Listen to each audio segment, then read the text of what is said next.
Oke, Bismillahirrahmanirrahim. Assalamualaikum warahmatullahi wabarakatuh. Melanjutkan video pembelajaran anuitas yang sebelumnya untuk khususnya untuk kelas IC ya, meskipun nanti kelas IB dan IA bisa melihatnya secara ulang. Ini untuk kelas pengganti karena akan saya tinggalkan. Oke, baik. Saya mohon izin mematikan kamera supaya lebih khusus. Oke, baik. Kita lanjutkan. Present value annuities. Saya rasa ini sudah ya, present value anuitas sudah. Kita sudah sampai pada perpetuity. Nah, ini present value of perpetuity itu apa? Seingat saya present value of perpetuity karena yang kemarin kita sudah mengerjakan yang anuitas. Coba saya cek sebentar ya. Oke, baik. Setelah saya cek, ternyata sudah selesai. Kita ke perpetuitas atau perpetuity.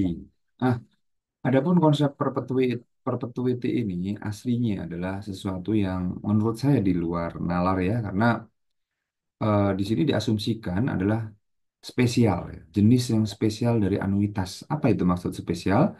Dengan perpetuitas diasumsikan kita akan mendapatkan cash flow baik inflow arus kas masuk maupun cash outflow arus kas keluar selama-lamanya ya. The periodic annuity or cash flow stream continues forever. Mungkin forever bisa diartikan sampai meninggal gitu, sampai mati. Apakah sampai kepada keturunannya mewariskan? Nah, ini saya kurang memahami.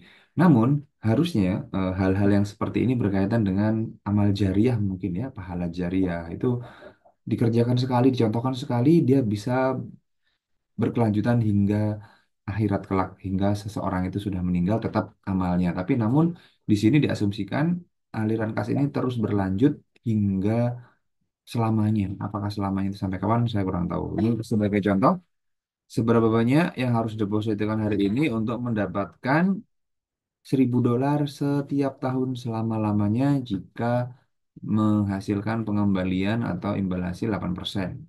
Maka rumusnya sangat mudah, sangat sederhana, namun agak eh, kurang bisa dinalar karena memang spesial ya. Jadi silahkan saja dipelajari. Namun menurut saya ini sangat riba kan. Ya, 1.000 dibagi 8, 12%. Kita cukup deposit $12.500 akan mendapatkan $1.000 selama-lamanya. Oke, itu ya. Eh, Perpetuitas seperti itu sangat mudah. Kemudian kita summary, ini beberapa summary bisa dibaca ya. Anuitas adalah pattern atau pola pembayaran atau pola penerimaan gitu ya. Aliran dana baik inflow maupun outflow. Annuity due itu terjadinya di akhir, ordinary adalah di akhir periode, annuity due di awal periode. Future maupun present value atau nilai masa akan datang atau nilai sekarang dari anuitas dari sebuah anuitas biasa bisa digunakan bisa dihitung menggunakan formula aljabar maupun financial calculator maupun Excel atau Microsoft Excel program atau spreadsheet program ya baik itu Google Docs maupun Microsoft. Kemudian nilai dari anuitas due itu selalu lebih besar dibanding nilai dari identical annuity atau ordinary baik di present maupun future value-nya. Kemudian present value of perpetuity and infinite life annuity adalah anuitas atau aliran dana, aliran kas, baik inflow maupun outflow yang terjadi selama-lamanya secara equal dengan diskon rate. Rumusnya PMT dibagi R, hasilnya adalah berapa harus didepositokan. Dan ini adalah spesial, tidak untuk semuanya. Mungkin bisa saya gambarkan ini seperti pahala jariah ya. Kemudian future value of mix stream. Nilai masa yang akan datang dari aliran dana yang tidak teratur. Jika anuitas sudah teratur, ini adalah yang tidak teratur. Yang tidak teratur biasanya kapan terjadi? Sebuah omset bisnis. Ya, pastinya tidak teratur ya. Sebuah bisnis itu tidak ada yang hasilnya sama terus, kecuali sewa gitu. Sewa gedung, sewa kos-kosan, itu pun juga tidak selalu laku. Artinya tidak selalu laku apa? Apakah penerimaannya itu selalu penuh, okupansinya, sewa hotel itu selalu penuh setiap malamnya? Tidak. Contohnya adalah misalkan kita menyewakan bangunan kepada lembaga keuangan perbankan. Maka ketika 5 tahun, maka kita akan menerima anuitas selama 5 tahun itu. Tapi apakah midstream? Nah, mungkin tidak ya. Tapi jika usaha kos-kosan mungkin terjadi midstream. Mungkin di 1 tahun pertama full, gitu kan. Kemudian ada yang sudah selesai lulus, menunggu pendapatan mungkin dari 6 kamar hanya 4 kamar. Makanya bulanannya tidak selalu sama. Oke, itu contoh nyatanya. Apa itu midstream? Adalah unequal periodic cash flow, yaitu aliran dana secara periodik yang tidak setara, ya alias berbeda-beda. Yang mana that reflect no particular pattern, tidak ada pattern yang pasti. Kemudian future value, nilai masa yang akan datang dari midstream adalah jumlah dari setiap nilai masa yang akan datang dari individu cash flow. Nanti kita lihat. Sama juga, similarly, the present value juga sama seperti itu. Untuk present value dari midstream, itu juga penjumlahan dari nilai sekarang dari masing-masing arus kas. Mari kita lihat. Ini contohnya, future value of midstream. Nilai masa yang datang dari midstream. Midstream itu apa sih? Ini. Misalkan tahun pertama 11.500, kemudian berubah lagi, tidak sama, tidak sama. Jika sama terus, maka disebut anuitas. Jika tidak sama, disebut midstream. Oke. Ini contohnya. Jadi yang tadi penjumlahan dari setiap future value dari masing-masing cash flow. Nah, ini menghitung dengan apa future value interest rate faktornya ya dengan tabel, maka diperoleh sedemikian. Kemudian kita jumlah, ketemulah future value dari midstream atau aliran dana yang tidak rata atau unequal. Oke, kita lanjut. Ini untuk menggunakan Excel-nya. Silahkan dicoba sendiri. Saya belum akan mencontohkan. Itu contoh soalnya seperti ini. Sebuah produsen sepatu menawarkan kesempatan untuk mendapatkan midstream cash flow selama 5 tahun dengan I 6,5 dan juga pengembalian 9% aliran dananya ini. Kita coba lihat ya, berapakah hari ini jika perusahaan harus mendapatkan 9% investment, berapa yang harus dia bayarkan untuk kesempatan ini? Artinya kita harus invest berapa dengan tawaran aliran dana yang seperti tadi, dengan tingkat keuntungan atau tingkat pengembalian yang dijanjikan adalah 9%. Maka kita coba satu persatu, kita discounting masing-masing jumlah yang tertera ini ya. Kita discounting, maka akan ketemu jika kita akan mendapatkan aliran dana di tahun pertama, tahun kedua, tahun ketiga, tahun keempat, tahun kelima, seperti di gambar 400, 800, 500, 400, dan 300, berapakah harus kita investasikan atau setara dengan berapa aliran dana yang akan terima nanti dengan rate of return-nya atau tingkat pengembaliannya 9%, maka kita harus membayar ini. Jika lebih mahal dari ini, maka investasi kita lebih mahal. Jika lebih murah dari ini, maka harusnya kita terima atau decisionnya harus diterima. Jadi atau setara dengan ini. Ya, yang baik bagaimana ketika nilai investasinya lebih rendah dibanding present value. Ketika lebih besar bagaimana? Ya berarti kita membayar over value nilai di atasnya. Nanti akan kita bahas di pembahasan kemudian ya. Bagaimana dengan perhitungan present value dari midstream? Oke, sebentar. Ini sama juga ya, sama yang tadi perhitungannya. Nah, ini. Perhitungannya sama, ini menggunakan Excel sama ya. Kemudian kita lanjut ke compounding interest more frequently than annually. Berarti bagaimana sebuah pengembalian atau tingkat pengembalian suku bunga maupun tingkat bagi hasil imbal hasil itu kita compounding, kita discounting lebih dari 1 kali dalam 1 periode, lebih 1 kali dalam 1 tahun, gitu kan? Compounding more frequently than once a year result in higher effective interest rate.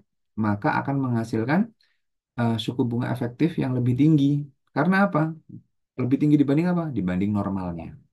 Karena kita mendapatkan berbunga di atas bunga yang lainnya lebih sering, kan?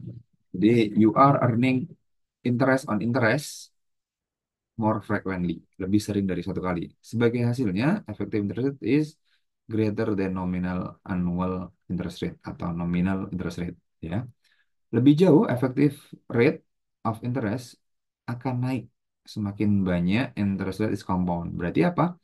Semi annually lebih tinggi dibanding annually.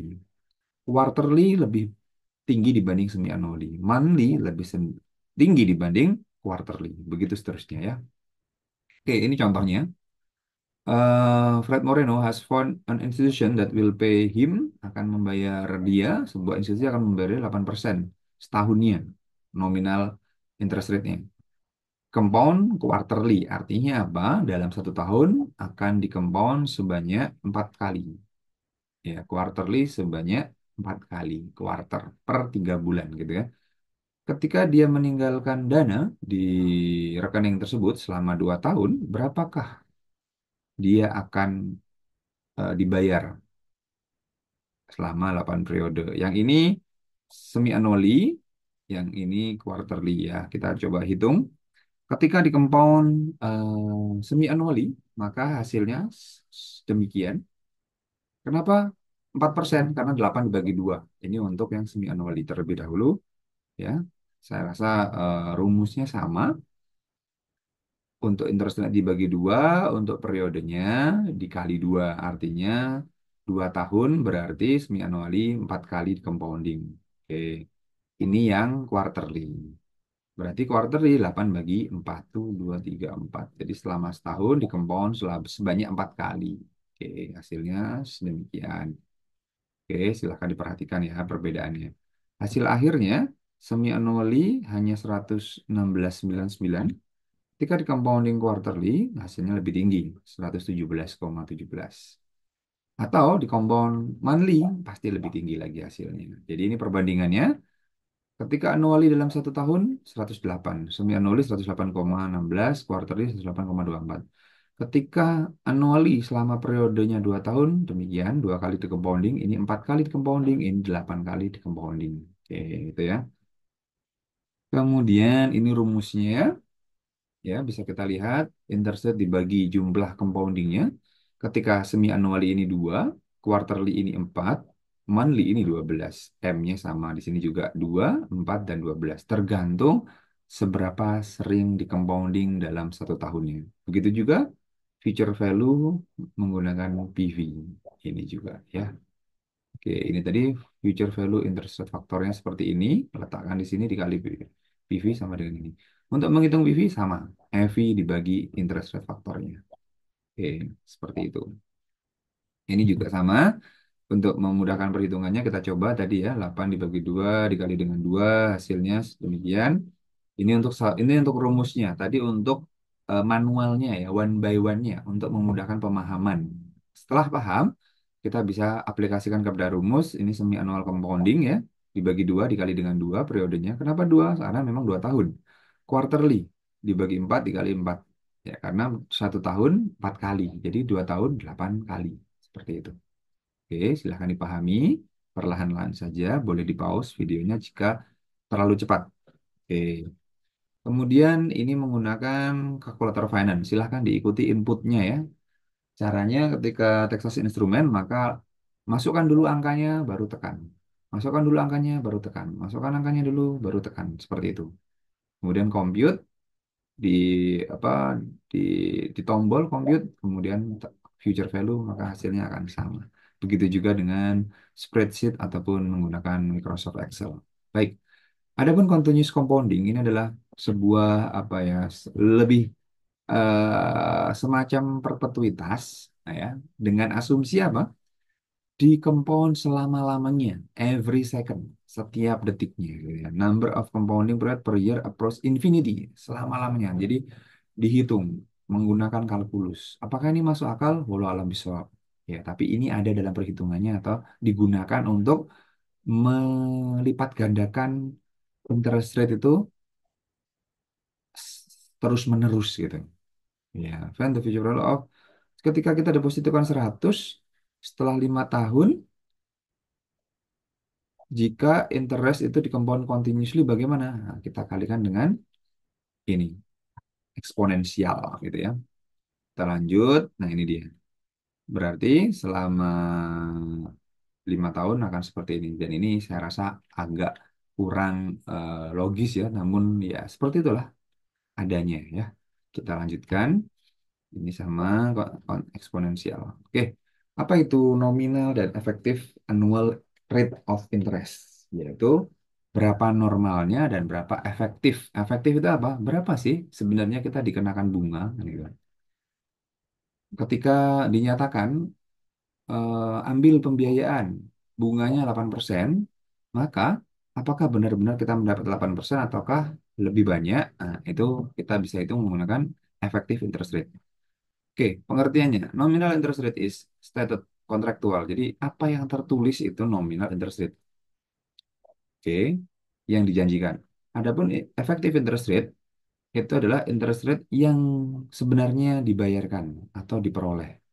In general, effective interest rate selalu lebih besar dibanding nominal rate ketika compounding lebih dari 1 kali dalam 1 tahun. Rumusnya apa? Ini dia. Effective interest rate adalah 1 ditambah interest rate dibagi M, yaitu berapa kali dia di compounding, kemudian dikali dengan compounding dikurangi 1. Kita lihat ya, contohnya ini. Yang tadi Fred Moreno antara yang 1 tahun, semi-annually, dan quarterly. Ketika annual compounding, maka hasilnya akan sama. Ketika semi-annual, maka dia akan lebih besar dibanding annual compounding. Dan ketika quarter compounding, maka hasilnya juga akan lebih besar. Oh, ini tadi eh, di to the point ya, atau dipangkatkan ya. Nah, ini dipangkatkan M-nya, mohon maaf. Seperti ini. Jadi, monthly compounding bagaimana? Pastinya lebih besar dari ini. Oke, summary. Kita sudah selesai. Interest rate can be compounded at interval ranging from annual sampai continuously. Ya, atau every week bisa nggak? Bisa. Berarti 1 tahunnya 52 kali kalau tidak salah ya. Kemudian, the more often interest rate compounding, maka akan lebih besar nilainya. Dan juga lebih besar IER-nya atau effective annual rate-nya. Kemudian, the annual percentage rates atau nominal rate is quoted on credit card on loans. Annual percentage yield effective is quoted on saving product. Jadi, ada istilah lain ya, APR itu untuk loan, untuk credit card, APY itu untuk tabungan, produk tabungan. Ya, mungkin ini istilah saja ya. Kemudian ada special application of time value. Mari kita lihat. Jika sebelumnya kita sudah mempelajari tentang future, mencari present, mencari PMT. Nah, ini kita akan menentukan berapa PMT-nya. Nah, ya, mencari PMT-nya, berapa interest rate-nya, dan berapa jumlah periode yang dibutuhkan. Dan di sini ada juga loan amortization. Oke, kita lanjutkan. Ini adalah rumus untuk mencari PMT. Oke, berapa kita harus depositkan untuk mendapatkan nilai tertentu di masa yang akan datang. Deposit needed to accumulate. Nah, ini rumusnya kan seperti ini, tinggal dibalik saja. Berarti PMT, future value dibagi future value interest factor of annuitas. Gitu ya, sudah secara rumus sederhana. Contoh, ingin membeli rumah 5 tahun dari sekarang. Estimasinya adalah kita membutuhkan down payment atau DP sebesar 30.000 dolar. Berapa yang kamu harus depositokan setiap tahun selama 5 tahun, ya? Berapa harus deposito mengumpulkan setiap tahunnya selama 5 tahun untuk mendapatkan 30.000 dolar jika kamu bisa memperoleh 6% dari pengembaliannya. Maka ini interest rate apa? Future value interest rate factor of annuity-nya ini kita peroleh atau bisa dihitung sendiri nanti ya dengan rumus. Maka kita harus mendepositokan sebesar 5.321 dolar, 89 setiap tahunnya di sebuah rekening untuk mendapatkan 30.000 dolar di akhir tahun kelima dengan tingkat pengembalian 6% per tahun. Oke, bisa dipahami ya, berarti berapa kita harus kumpulkan. Nah, untuk kalkulator finance lebih simpel lagi, lebih sederhana lagi. Ya. Masukkan saja inputnya seperti ini, maka compute CPT adalah compute PMT. Hasilnya sama. Excel juga sama, lebih mudah lagi, tapi belum akan saya ajarkan di sini. Kita akan ajarkan di dalam kelas ya jika ada pertanyaan. Kemudian yang kedua, loan amortization. Berapa bagaimana cara membuat sebuah list angsuran? Nah, ini dia. Tadi soal yang sama ya. Sebentar. Oh, ini beda. Soalnya beda. Oke, contoh. Ada beginning year 6.000. Kemudian ini dimasukkan sebagai ini dimasukkan sebagai prinsipal. Artinya ini sebagai present value ya. PV masukkan 6.000, interest rate masukkan 10%, N masukkan 4 tahun, klik PMT, keluarlah ini. Sebentar, saya coba bukakan dulu Excel ya. Tunggu sebentar. Oke, baik. Ini saya rasa sudah terlihat ya. Semoga sudah terlihat. Oke, kita coba memasukkan, saya perbesar ya, PV 6.000, 6.000 dolar gitu kan. Maaf, ini harusnya koma ya, namun ada sedikit perubahan sebentar. Kita sesuaikan supaya sama option fiturnya supaya tidak membingungkan. Nah ini,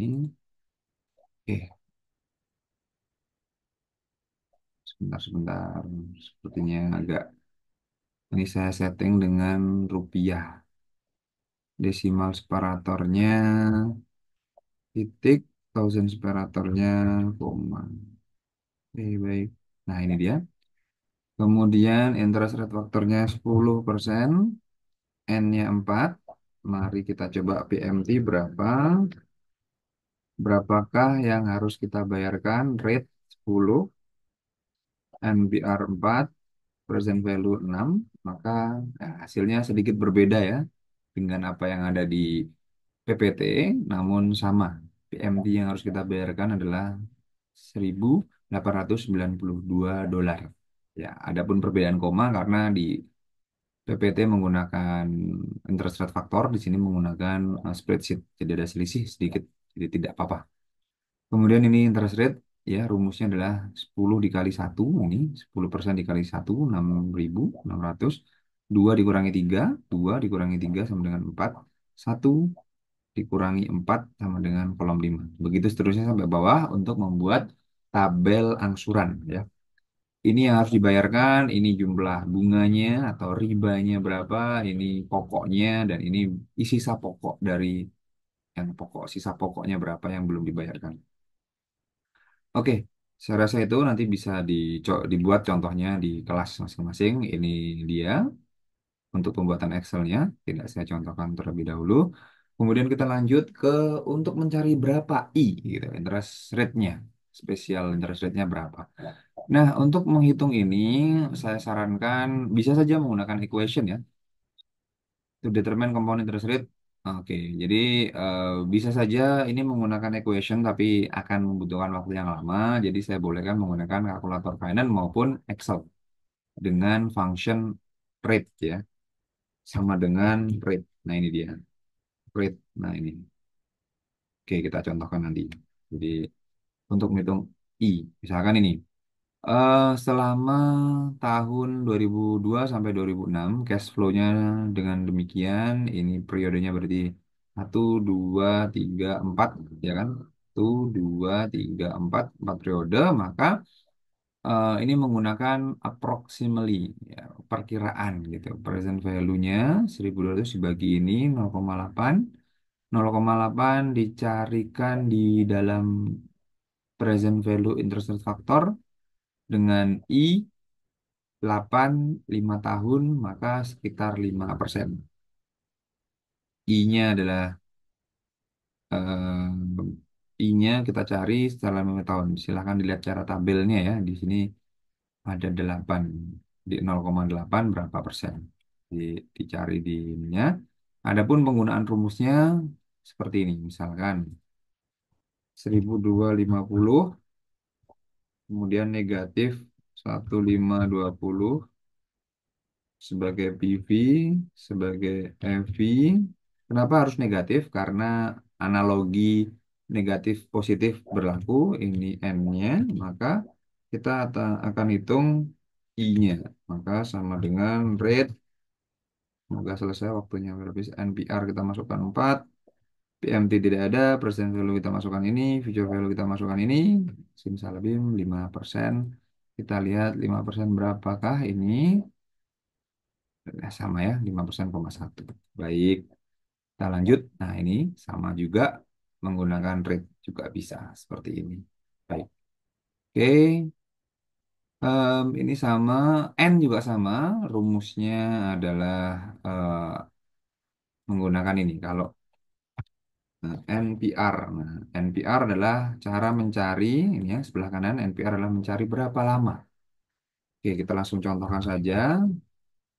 Approximately ini menggunakan rumus. Nah, ini ya contohnya.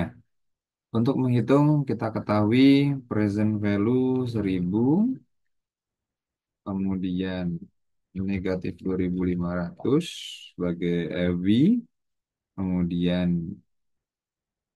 8% kita ketahui ya, I-nya, maka N-nya kita akan hitung NPR, rate-nya kita masukkan, kemudian PMT tidak ada, present value kita masukkan, future value kita masukkan, enter 11 tahun, 959 atau ketika kita kurangkan akan menjadi 91. Oke, seperti itu ya. Mudah. Untuk N dan I langsung saja menggunakan spreadsheet dan ini ada beberapa contoh soal silahkan dikerjakan untuk latihan kalian memahaminya. Oke, waktunya semua soal 20 menit. Silahkan di stop, dikerjakan 20 menit untuk berapa soal? Untuk 8 soal. Oke, Alhamdulillah sudah selesai. Silahkan dihitung. Nanti penjelasan selanjutnya akan kita jelaskan di kelas. Pada intinya, time value ini ketika diaplikasikan dalam kehidupan sehari-hari bisa menjadi sebuah riba. Tapi jika kita pelajari, kita gunakan untuk hal-hal yang lain dan kita tidak praktekkan dalam kehidupan sehari-hari, dalam peminjaman, dalam utang piutang, dalam transaksi, maka atau kita gunakan untuk menghindari transaksi atau mengidentifikasi apakah transaksi ini termasuk ribawi atau tidak, kita bisa menggunakan time value of currency ya. Kenapa saya sebut currency? Karena yang kita hitung adalah currency, bukan money. Oke, kita cukupkan sampai di sini. Semoga ini menjadi video pembelajaran. Jika ada pertanyaan, nanti kita akan bahas di kelas. Khususnya untuk kelas IC, adapun IB dan IA bisa mengikuti sesuai dengan apa yang diajarkan terakhir di kelas. Bila taufik, wal hidayah, akhirul kalam. Assalamualaikum warahmatullahi wabarakatuh.